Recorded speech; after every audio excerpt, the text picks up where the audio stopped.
கடமை நமக்கு இருக்கு தானே. நாம் காரணங்கள் சொல்லக்கூடாது.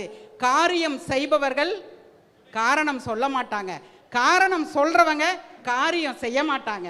அந்த எந்த ரீசனுமே சொல்லக்கூடாது அப்படின்னு நான் களத்தில் இறங்கி என்னால் என்ன செய்ய முடியும்? ஒரு சாரி வாங்கி விற்க முடியும், ஒரு ஊறுகாய் போட்டு விற்க முடியும்.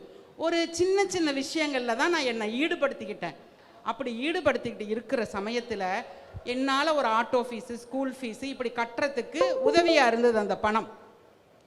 ஆனால் உங்கள் கனவுகள், உங்கள் லட்சியங்கள் அதிகமாக வச்சுக்கிட்டு அதை நோக்கி பயணிக்கும் பொழுது அந்த இறைவன் வந்து உங்களுக்கு பக்கபலமாக இருந்து உங்கள் கூட கைப்பிடிப்பார். ஏன்னா உங்கள் லட்சியம் பெருசாக இருக்குது. நம்ம சராசரி மனிதன் கிடையாது. வெந்ததை தின்றுவிட்டு விதி வந்தா சாவரத்துக்கு எதுக்கு மனுஷ உடம்பு எடுக்கணும்? ஒரு ஆடா மாடா பிறந்திருக்கலாமே. லட்சியம் இருக்குல்ல நமக்கு. நம்ம உறவுக்காரங்க முன்னாடி உங்கள் கை